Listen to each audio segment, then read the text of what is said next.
I've been asked, why don't you talk more about New York State prison?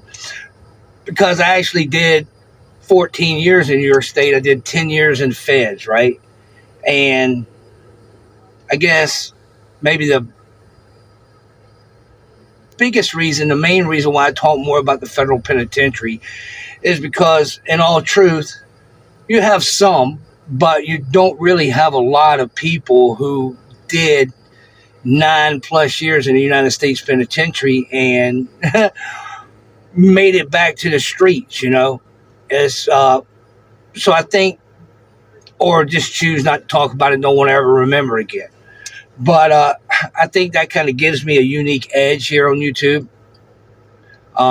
You got several individuals who cover state related issues and talk about their state prison system, and they do it well. And also, I speak with a Southern accent, so a lot of people may say, come on, man. But, I did do 14 years in New York State, and occasionally I'll definitely do like a special episode or talk about Rikers Island or Sing Sing or Attica, the different aspects and so on and so forth.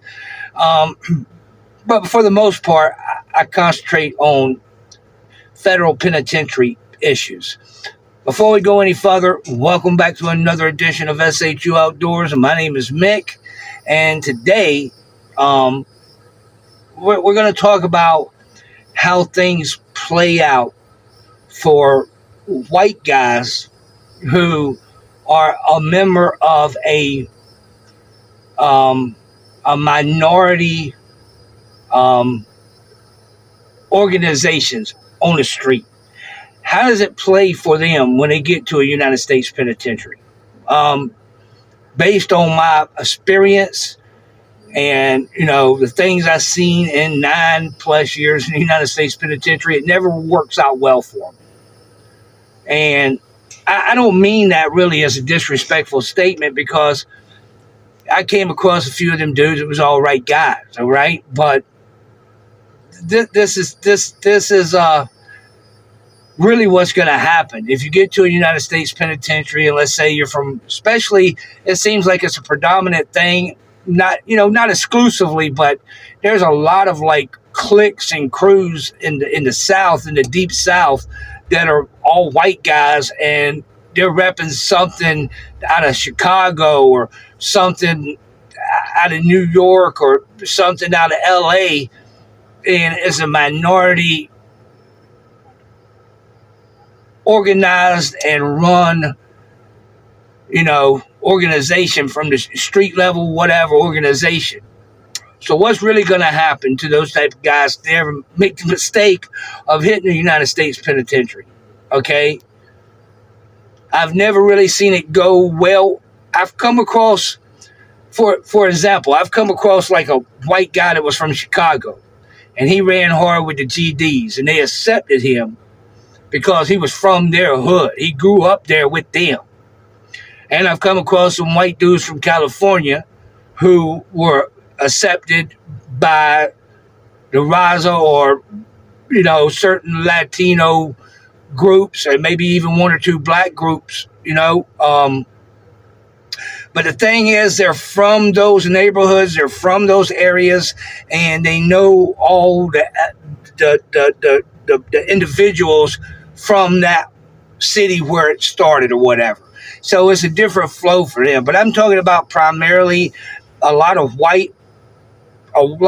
organizations that are all white, and they're representing Simon City Royals or Latin Kings or, whatever, man. You know what I mean? Crips or GDs or whatever, And I don't mean to take nothing from them or act like they're not solid dudes or anything, but they're going to run into a wall if and when you ever find yourself in the United States penitentiary.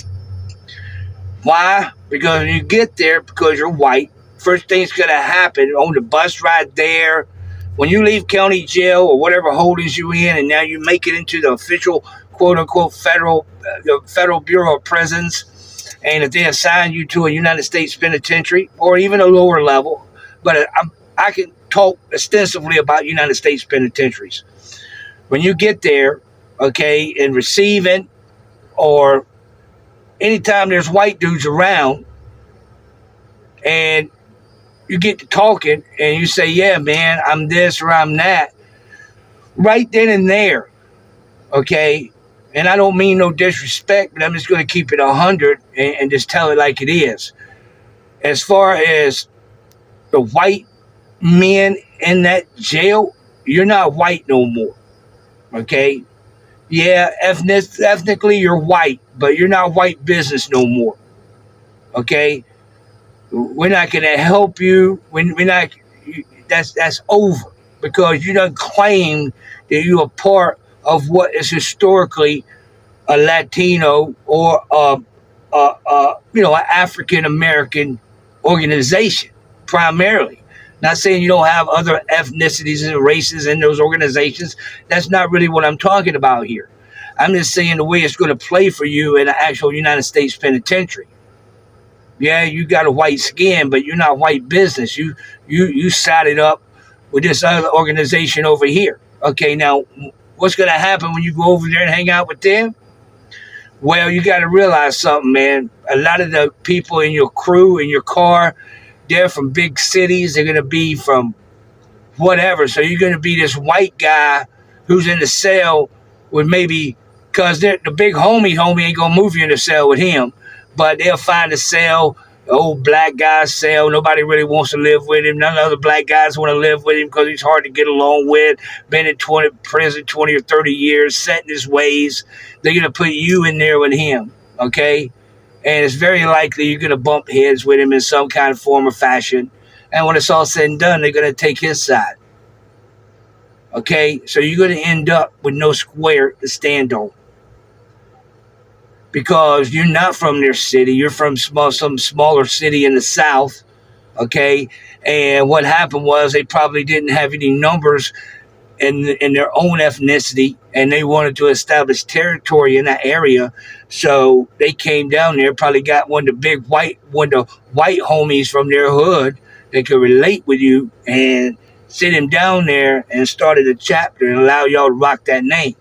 That way they have a presence in that area, even if they don't have their own racial group there to do it. That's what's happening. That's the back. That's the behind the scenes move that's actually taking place. And because you become a part of that, and not saying that you're not real, not saying that your crew's not real, not saying you won't put work in. I'm not talking about none of that on the streets. But if you ever find yourself in the United States penitentiary, I have seen a few dudes that was able to slide through, and some white gang members took a liking to them. So once the black said, nah, he ain't with us for no more, we don't want nothing to do with him. You know what I'm saying? And that gets real sticky. Because, see, here's the thing, man. Even though you're white, and I might even want to help you, okay, because I see, okay, this kid from a small town in the South, he got down with what he thought he was supposed to get down with. Now he sees what it really is, and he wants to try to backpedal. But my hands could be tied under that situation, because it depends. Because now you're not white business no more. You become black business or brown business. And what I mean by that is you answer to them. You don't answer to us. Okay? So that is like kind of the situation you're going to find yourself in, and it may not even be any fault of your own. Again, I'm not saying you're a bad guy or whatever. I'm just keeping it raw with you. That's the jam you'll find yourself in. Not always. There's always a mitigating circumstance for any and everything, okay? And this is going to happen as soon as you come in the block. It's not going to take 2 or 3 days. You're going to go to Oklahoma City or Atlanta, and then they're going to be done designated you by the time they come and pick you up at the county jail or the MCC or the MDC, and you're on your way to whatever spot they're going to send you to. Now, if you get in the lower level facilities, it's going to be a lot more smoother for you, and you're going to be able to probably program and stay out of trouble. You'll have that option, or you could be a knucklehead and get in trouble. But if you're in the United States Penitentiary, you're going to get in trouble. Okay, trouble is going to find you. All right, and you can't duck so much trouble, because then the homies ain't gonna be feeling you. And anybody can tell you who's ever been in the United States Penitentiary, and this is no boasting on my part, all right? This is just what it is. Everybody knows that the white boys go the hardest, okay? Both pistols letting off everything they got. That is a fact. I heard, and again, man, I don't say that for, I'm trying to, racist stuff. No, I'm just telling you the way it is, okay? That's well known, okay? And yeah, I know a lot of people may find that hard to believe based on what a, you know, the things that get pushed in our mainstream culture. But that really is, the way it is, man. And one of the reasons why I think I spoke about this on another episode, but one of the reasons why I find it kind of therapeutic to like do these episodes, man, and I try to do one every time I can. But I was watching one of these podcasters. I think he's from Virginia, and I don't know that for a fact. And this is no slight on Virginia, man. I'm cool with Virginia. I just think this individual happened to be from Virginia, and he was doing a podcast, and he said something, right? And, I listened to him speak, and this is a story he described. Him and some other white guys were sitting at a table in their state prison playing cards. And there was this big black guy who was a part of a prison organization or street or whatever, man. And the old white man went and got on the phone. It was open hours, anybody could get on it. Got on the phone, had made his phone call. The big black guy came over to him, slapped him very hard, pushed him down, turned his back on him, and got on the phone and started using the phone. Dialed his number and started using the phone. And this white guy that was telling the story said him and his people went and hollered at the big dogs for this other crew. And then the other crew didn't want to do nothing about it. There was no problems. And, hey, what can we do about it? That was kind of his take on it. See, now, what would have happened in the United States Penitentiary if something like that would have happened? Well, first of all, it probably would have never, ever happened. I think that's the biggest point I want to drive home, is it would have never happened because everybody in that housing unit knew.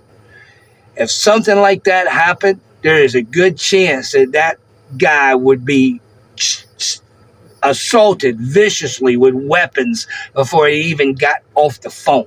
All right? But if somehow that didn't happen because maybe people were in the yard and didn't know about it until they come back to the unit or any number of different things. Before we went lockdown tonight at 9 o'clock when they locked the jail down for the night, blood would have been spilled in that housing unit. That would not have been tolerated. It just wouldn't have been tolerated. I don't care how tough you think you are. I don't care what crew you run with or what you rep. It just wouldn't be tolerated, okay? Everybody in that housing unit knows there's a vested interest in regulating your people to a degree, the white man included, okay? Nobody's excluded from this. Nobody's special. So a lot of the things I'm saying, and not like I'm saying, oh, I'm special and they ain't. No, I'm just telling you the way it is uniformly. There's a vested interest in regulating your own people, running tight with your own people, because what that does is it gives certain individuals the ability to not do your time. You want to go drink some hooch, that's cool, as long as you can handle your alcohol and you can pay your bills. See, if you can't do one of those two things, it becomes every other white man's problem around. All right, because you can start running off, making comments and all, puts everybody in danger. We're obligated to roll with you right then and there. I'm going to roll with you. You're a white man, you're on this compound. But I promise you something. We get back to that shoot and you did some wild stuff that put everybody in jeopardy, you're going to be dealt with. All right? That's how. Show love, but make sure everybody understands the rules we're playing by here. We're not in high school anymore. We're not in junior college anymore. Okay, we're not going to be meeting behind the gym after school to, have a brawl or whatever. We're past that. Okay, we're well past that. Um, and I don't know. You could be a taekwondo specialist or any number of expert boxer. You could be Floyd Mayweather, the toughest guy that ever did it. So I have to, you've presented yourself as a serious G, a serious hardcore G. So I have to deal with you like a serious hardcore G. I hear a lot of, and I'm from the East Coast, okay? I'm all about the East Coast. That's where I'm from. But I've had the opportunity to travel far and wide and meet all different types of people from different places. And not for nothing, the West Coast has a unique vibe. All right. I've been around them dudes, all different flavors of them, and it's a different vibe. Every part of the country has its own vibe. You know what I mean? And hopefully you never find yourself in the United States Penitentiary. But if you do, these are the type of things, you should be mindful of. What's really waiting for you, what's really going down, what's waiting around the corner, man.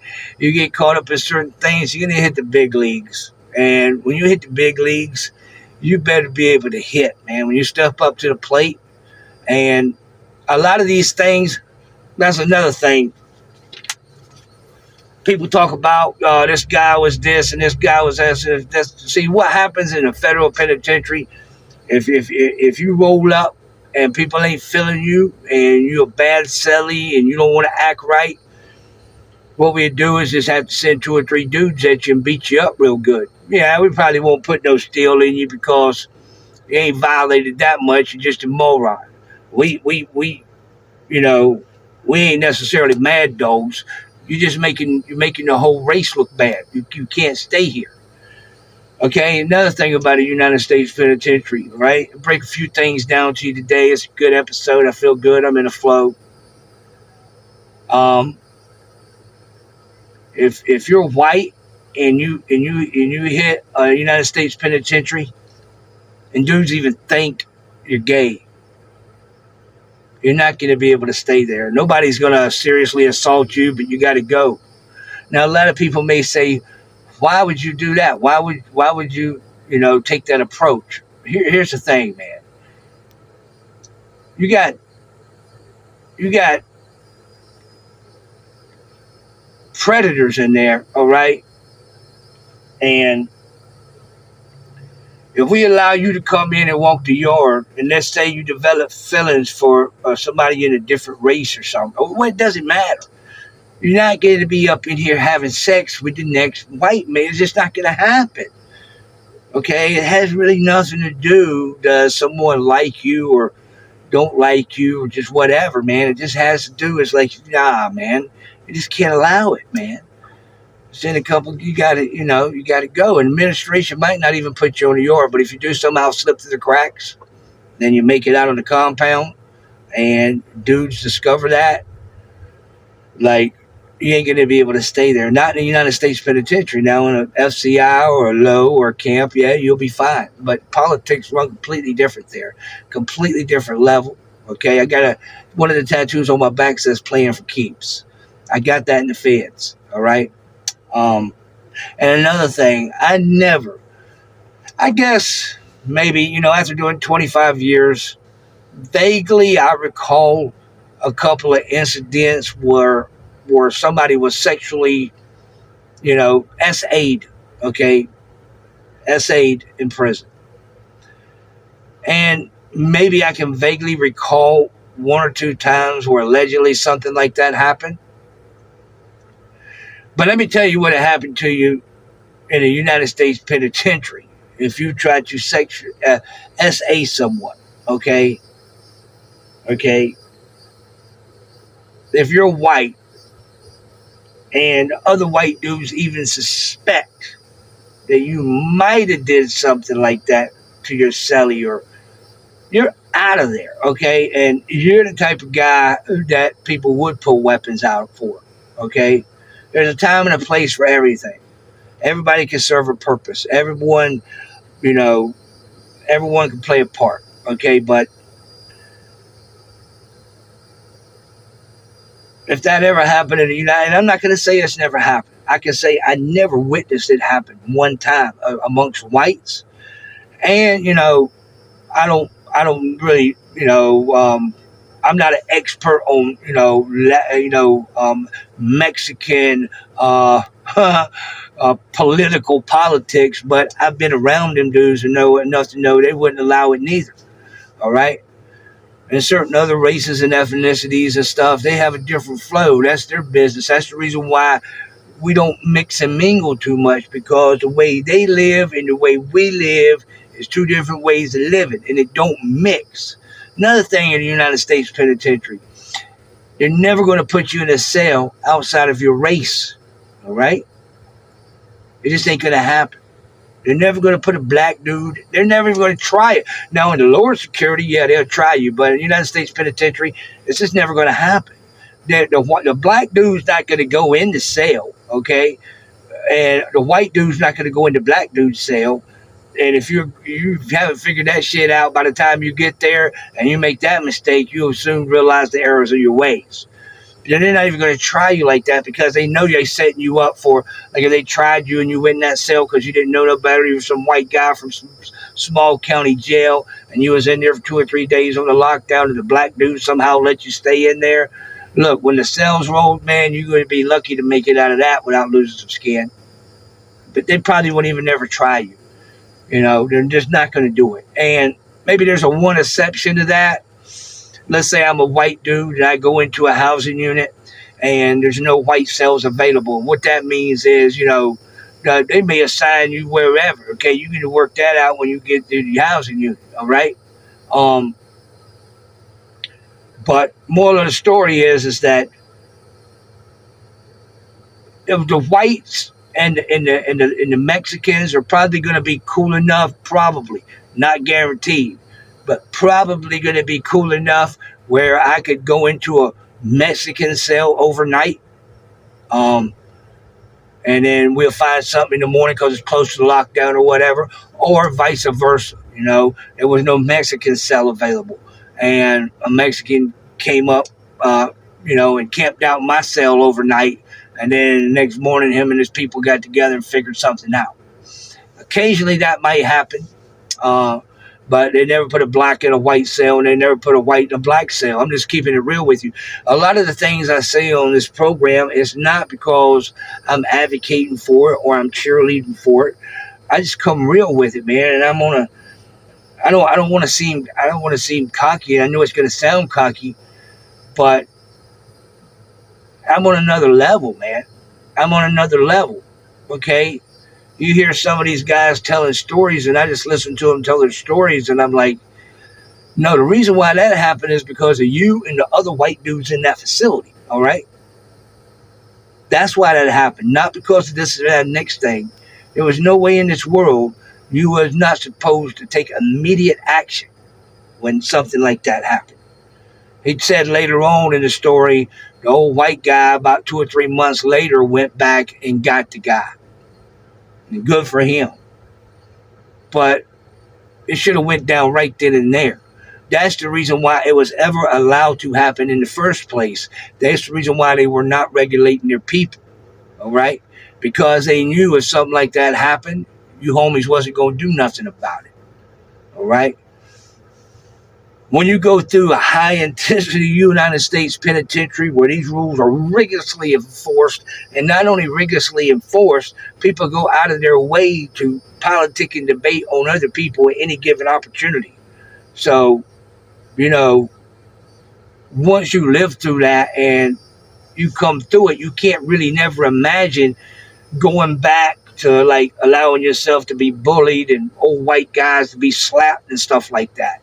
It's hard to ever imagine yourself will be willing to accept that again.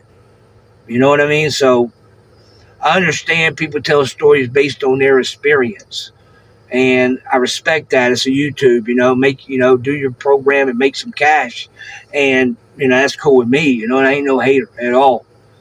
And when I make videos, I'm also not trying to desecrate anyone or be disrespectful to anyone's cause or point of view.